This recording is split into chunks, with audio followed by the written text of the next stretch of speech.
With computers powerful enough to run Unity or Unreal in pretty much every house nowadays, so there are tons and tons of original games and fan games out there for everyone to play. However, there are super passionate fans out there that tried to take up the mantle to remake their favorite game. What's up, Dankers? Thanks for tuning in to a brand new video, and join me as we take a look at the Resident Evil 2 remake that Capcom never wanted you to play. Resident Evil 2, when it released, was such a milestone for the franchise, taking all the elements from the first game and ramping it up 100%, which has left the fanbase with the opinion that this is a great, if not the best survival horror game ever made. And for years, fans have been begging for a remake. So around the time when the GameCube was releasing, Capcom remade the original Resident Evil from the ground up, and it looked absolutely breathtaking.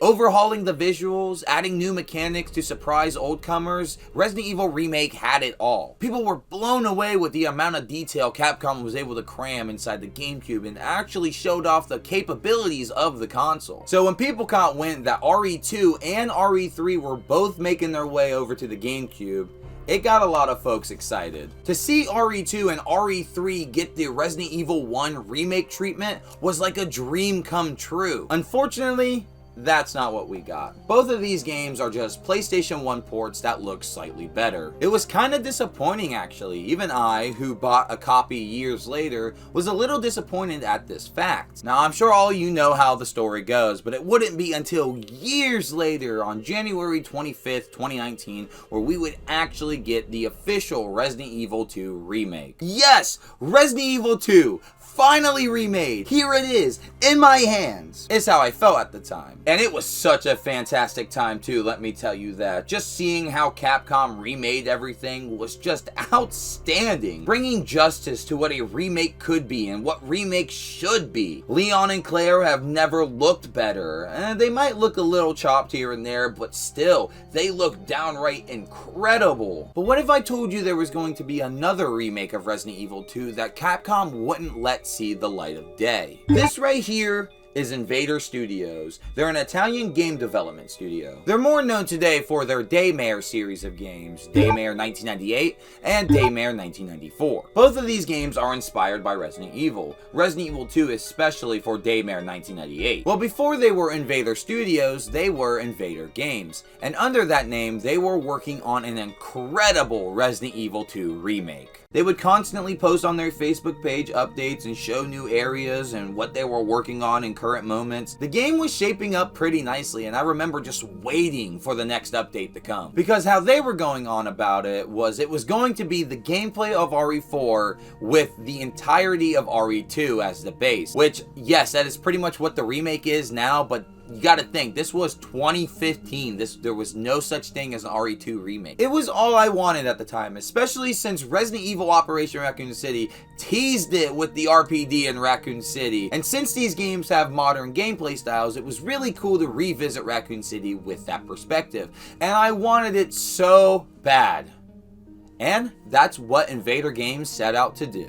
And after months of hard work, Invader Games would actually release a small alpha. The alpha starts out with the title screen, however mine kept flickering in and out, so I really couldn't see what there was all there until the very end. And it looks pretty faithful to the original Resident Evil 2 title screen. The alpha starts out just like RE2, except we don't get the beginning cutscene, we're just automatically at the car crash where Leon and Claire get separated. And from there, it's just beat for beat a remake of Resident Evil 2, going all the way up to the RPD. The model for Leon is just the RPD model in Resident Evil 4. The zombies might be used from Operation Raccoon City, but I'm not entirely sure on that. Playing this build, the concept of this game is just everything I wanted as a kid. And this alpha is pretty faithful to the original as well. From the starting streets with the placements, it was very clear all they wanted to do was build the game up from the ground and improve the camera angle. Now, this is an alpha, so it's not perfect. Zombies occasionally break out the T-pose, and the grab rate of these zombies feel broken as well. This happened so many times where they would just grab me up and I felt like I had enough space, but clearly not. And there's some clipping here and there, but for the most part, the detail is actually pretty impressive here. The detail in the city is pretty good and also faithful, at least as far as I could tell anyway. Getting to the RPD for the first time was such a cool feeling. Seeing the layout from this angle is just so cool. And unfortunately, this is where the alpha ends. Like I said, it only goes up to the RPD. There is a single room in here that you can go into, but it just leads to a bloody hallway with a liquor at the end,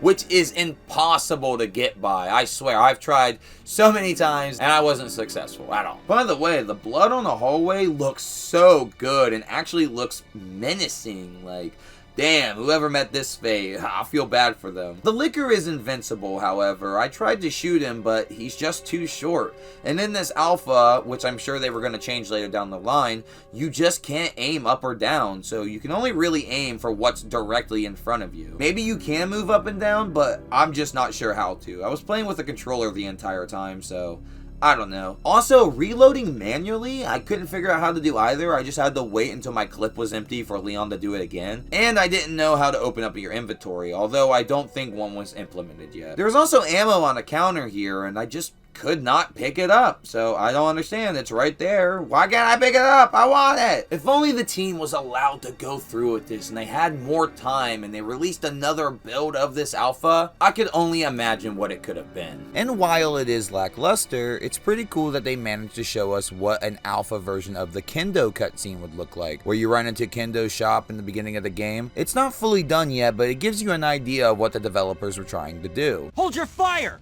I'm a human!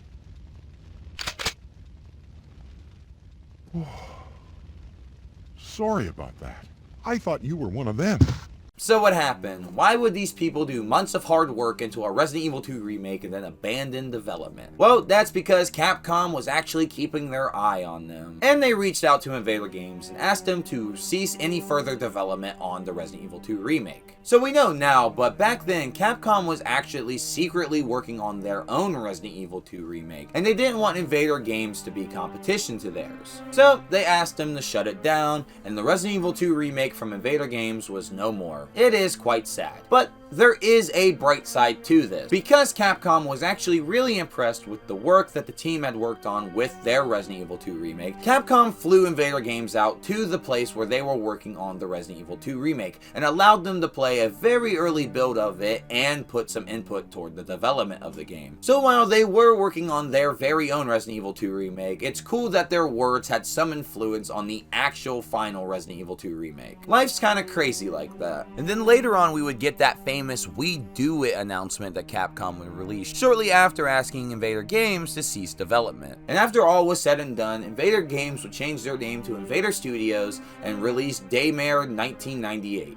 And their career would go on so forth. This Resident Evil 2 remake is truly something special. A group of passionate fans got together and decided they were going to redo what Capcom failed to do before. Now, obviously we know that the remake is out now and it's amazing. It's probably better than anything Invader Games could have delivered to us, but I am glad I got the chance to experience this alpha and experience a look in of what could have been. If Capcom never interfered or never made the Resident Evil 2 remake, we most likely would have gotten this, but I think the best course of action is that it actually came from Capcom. And the fact that Invader Games actually got to fly out to Capcom and give input and test out the early build of Resident Evil 2 remake is something that's pretty cool. You can definitely tell the passion was there behind this project, and even though Capcom asked them to stop, I still just wonder what another alpha would have looked like. If the team would have gotten just a little bit more time, what could this truly have been? They would have fixed the aiming, there would have been an inventory system, we might have been able to pick up some stuff, the zombies would have had better models.